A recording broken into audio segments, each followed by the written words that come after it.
Los griegos contaban que Dédalo, padre de Ícaro y arquitecto del laberinto, construyó estatuas semovientes de madera, nada más y nada menos que antiguos robots, para defender la isla de Creta.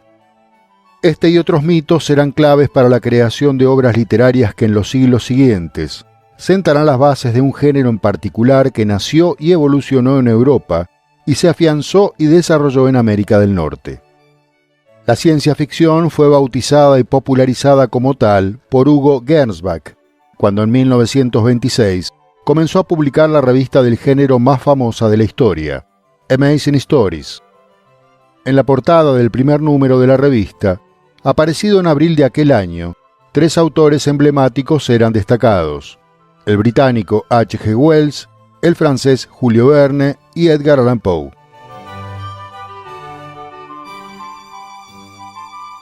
Isaac Asimov aseguraba que Somnium, historia de Johannes Kepler, publicada póstumamente en 1634, fue el primer relato de ciencia ficción. En ese texto, el islandés Duracotus y su madre Fjölskylda realizan un viaje onírico a la Luna mediante un conjuro mágico, exhibiendo la preocupación de Kepler por ver desde el satélite los movimientos de la Tierra. Sin embargo, sobre cuándo, dónde y quién inventó este género literario, tal y como hoy lo admitimos, los especialistas han alcanzado un consenso: 1818, Londres y Mary Shelley. ¿Fue Frankenstein o el moderno Prometeo la primera obra literaria que integralmente contiene todos los elementos necesarios para ser la propia del género, como se concibe en la actualidad? Es decir, obras de ficción que exploran mundos y futuros posibles, con cualidad racionalista y cierto rigor científico, para especular en base a conocimientos disponibles que dan verosimilitud al relato, sin desdeñar la imaginación fantástica como efecto secundario.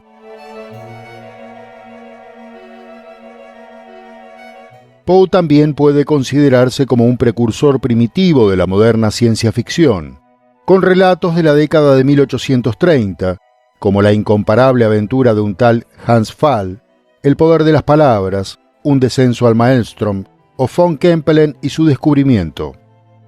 Pero sobre quién fue el primer escritor en sistematizar la producción de historias del género, también hay consenso entre crítica y público: Julio Verne. Inició el recorrido con 5 semanas en globo en 1863, a la que siguieron novelas como Viaje al centro de la Tierra, 1864, De la Tierra a la Luna, 1865, 20.000 leguas de viaje submarino, 1870, y La isla misteriosa, entre muchas otras. A partir del prolífico narrador francés, nada será igual. Especulando con los conocimientos técnicos disponibles durante el positivismo, se sirve de ellos para construir historias de aventuras fascinantes. Todo lo que cuenta Verne, por más descabellado que pueda parecer a primera vista, resultaba plausible al público lector para un futuro más cercano que utópico.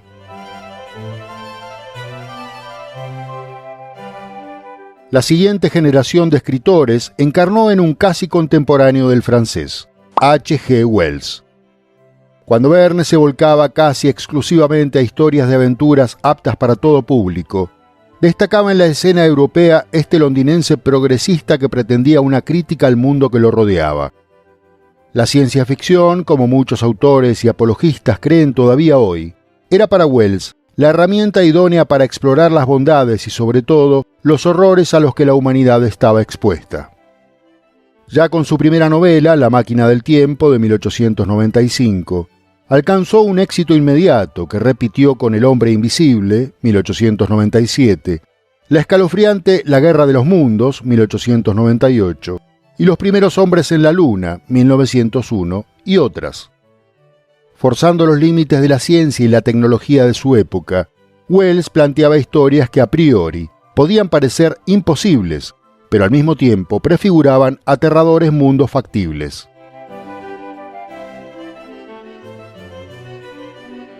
Durante los últimos años del siglo XIX y los primeros del XX, Verne y Wells rivalizaron en cuanto a quién de los dos daría imprenta la mejor o más popular obra del género.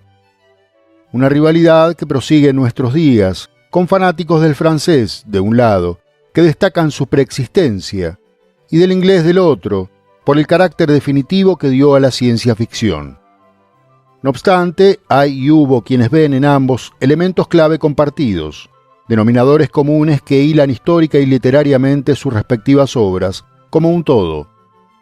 Por ejemplo, el ilusionista Georges Méliès, quien en 1902, en vida de ambos escritores, dio a conocer Viaje a la Luna, considerada película fundacional del moderno cine de este género. Se trata de una adaptación combinada de obras de Verne y de Wells, De la Tierra a la Luna, del francés, y Los primeros hombres en la Luna, del inglés, novela aparecida el año anterior al estreno de la cinta.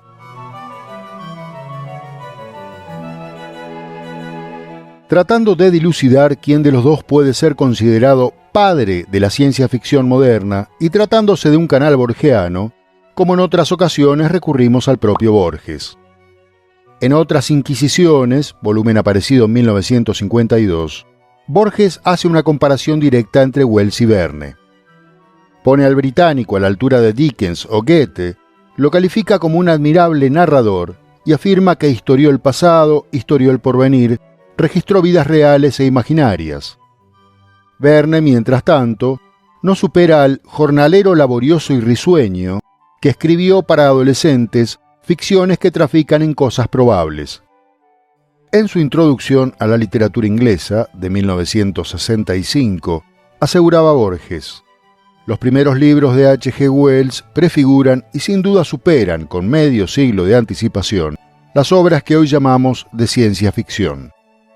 Y en el prólogo al volumen La máquina del tiempo, el hombre invisible, de su biblioteca personal, que editó Hispamérica en 1985, recordaba: Wells afirmó que las invenciones de Verne eran meramente proféticas y las suyas eran de ejecución imposible, añadiendo que el hecho de que Wells fuera un genio no es menos admirable que el hecho de que siempre escribiera con modestia, a veces irónica.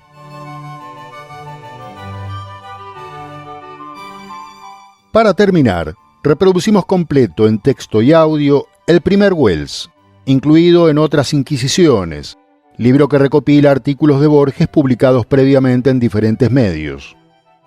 Que lo disfrutes y no olvides dejar tu comentario sobre tu autor preferido del género, compartir el video, darle me gusta, suscribirte al canal y activar la campanita de notificaciones. Muchas gracias.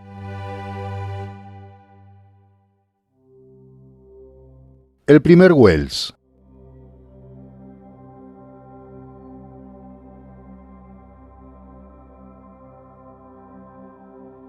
Harris refiere que Oscar Wilde, interrogado acerca de Wells, respondió: un Julio Verne científico. El dictamen es de 1899. Se adivina que Wilde pensó menos en definir a Wells, o en aniquilarlo, que en pasar a otro tema. H.G. Wells y Julio Verne son ahora nombres incompatibles. Todos lo sentimos así, pero el examen de las intrincadas razones en que nuestro sentimiento se funda puede no ser inútil. La más notoria de esas razones es de orden técnico. Wells, antes de resignarse a especulador sociológico, fue un admirable narrador, un heredero de las brevedades de Swift y de Edgar Allan Poe. Verne, un jornalero laborioso y risueño. Verne escribió para adolescentes, Wells para todas las edades del hombre.